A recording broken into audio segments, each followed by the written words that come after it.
2026년 2월 3일 화요일 새벽 기도에 나오신 성도님들을 주님의 이름으로 환영합니다. 오늘 우리에게 주시는 하나님의 말씀은 요한복음 1장 35절로 51절 말씀입니다. 제가 가진 성경으로 신약성경 143면 요한복음 1장 35절에서 51절 말씀을 제가 봉독하겠습니다. 또 이튿날 요한이 자기 제자 중 두 사람과 함께 섰다가 예수께서 거니심을 보고 말하되 보라 하나님의 어린 양이로다. 두 제자가 그의 말을 듣고 예수를 따르거늘 예수께서 돌이켜 그 따르는 것을 보시고 물어 이르시되 무엇을 구하느냐 이르되 랍비여 어디 계시오니이까 하니 랍비는 번역하면 선생이라. 예수께서 이르시되 와서 보라. 그러므로 그들이 가서 계신 데를 보고 그날 함께 거하니 때가 10시쯤 되었더라. 요한의 말을 듣고 예수를 따르는 두 사람 중에 하나는 시몬 베드로의 형제 안드레라. 그가 먼저 자기의 형제 시몬을 찾아 말하되 우리가 메시아를 만났다 하고, 메시아는 번역하면 그리스도라. 데리고 예수께로 오니 예수께서 보시고 이르시되 내가 요한의 아들 시몬이니 장차 게바라 하리라 하시니라. 이튿날 예수께서 갈릴리로 나가려 하시다가 빌립을 만나 이르시되 나를 따르라 하시니 빌립은 안드레와 베드로와 한 동네 베세다 사람이라. 빌립이 나다나엘을 찾아 이르되 모세가 율법에 기록하였고 여러 선지자가 기록한 그 일을 우리가 만났으니 요셉의 아들 나사렛 예수니라. 나다나엘이 이르되 나사렛에서 무슨 선한 것이 날 수 있느냐. 빌립이 이르되 와서 보라 하니라. 예수께서 나다나엘이 자기에게 오는 것을 보시고 그를 가리켜 이르시되 보라 이는 참으로 이스라엘 사람이라. 그 속에 간사한 것이 없도다. 나다나엘이 이르되 어떻게 나를 아시나이까. 예수께서 대답하여 이르시되 빌립이 너를 부르기 전에 내가 무화과 나무 아래에 있을 때에 보았노라. 나다나엘이 대답하되 랍비여 당신은 하나님의 아들이시오. 당신은 이스라엘의 임금이로소이다. 예수께서 대답하여 이르시되 내가 너를 무화과 나무 아래에서 보았다 하므로 믿느냐. 이보다 더 큰 일을 보리라. 또 이르시되 진실로 진실로 너희에게 이르노니 하늘이 열리고 하나님의 사자들이 인자 위에 오르락 내리락 하는 것을 보리라 하시니라. 아멘. 오늘 본문은 이튿날, 또 이튿날이라는 이렇게 시간의 흐름 속에서 예수님을 알아보는 눈이 어떻게 열리고 그 만남이 예수님에 대한 증언과 초청으로 이어지며 마침내 제자들이 더 큰 일을 보게 되는 이 길이 열리는 이 장면을 우리에게 보여줍니다. 이 새벽에 우리가 이 말씀을 붙드는 이유도 같습니다. 하루를 시작하면서 내가 예수님을 무엇으로 찾고 있는지, 누구를 주님께로 이끌고 있는지, 그리고 주님이 내게 무엇을 보게 하시려는지를 점검하는 시간이 되기를 원합니다. 전날 세례를 받으러 나아오시는 예수님을 향해서 보라 세상 죄를 지고 가는 하나님의 어린 양이로다 라고 말했던 세례 요한이 오늘 보면 36절에서 다시 한번 보라 하나님의 어린 양이로다 라고 말합니다. 요한은 자기의 말을 듣고 제자 둘이 예수님을 따르는 것을 그대로 두었습니다. 자기의 자리, 자기 명성, 자기 영향력을 붙들지 않았습니다. 빛을 증언하는 사람은 사람을 자기에게 묻지 않습니다. 어린 양께 보내는 것이 이 증언의 본질입니다. 두 제자가 예수님을 따라가자 예수님께서 그들에게 물으십니다. 무엇을 구하느냐? 예수님의 이 질문은 단순한 호기심이 아니라 제자됨의 출발점입니다. 우리는 예수를 따르면서도 사실은 문제 해결, 불안 해소, 현실 개선만 구할 때가 있습니다. 물론 주님은 우리의 필요를 아십니다. 그러나 주님은 먼저 우리에게 묻습니다. 너희는 무엇을 구하느냐? 예수님은 우리를 도구로 부르지 않으십니다. 당신 자신을 주시기 위해서 우리를 부르십니다.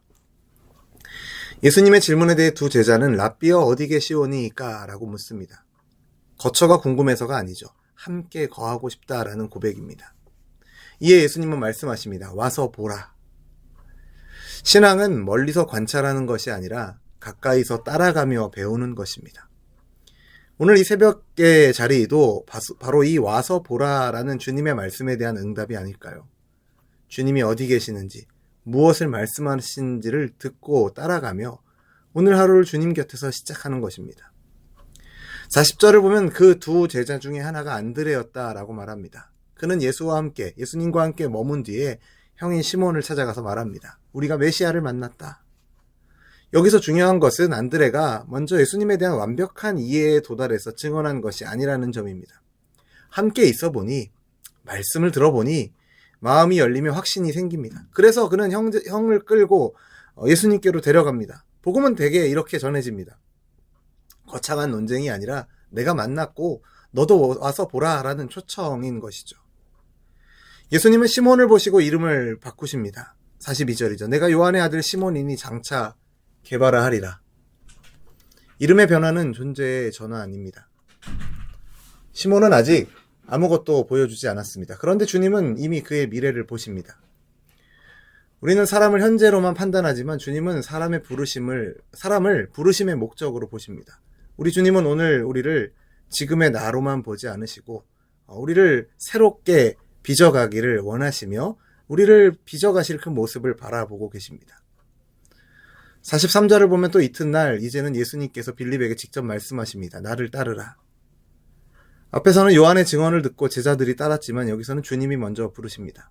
믿음은 내 결단만이 아니라 바로 이 주님의 부르심에서 시작됩니다. 그리고 빌립도 곧바로 증인이 됩니다. 나다나엘에게 가서 말하죠. 모세가 율법에 기록하였고 여러 선지자가 기록한 그 일을 우리가 만났으니 요셉의 아들 나사렛 예수니라. 여기서 나다나엘에게 의문이 생깁니다.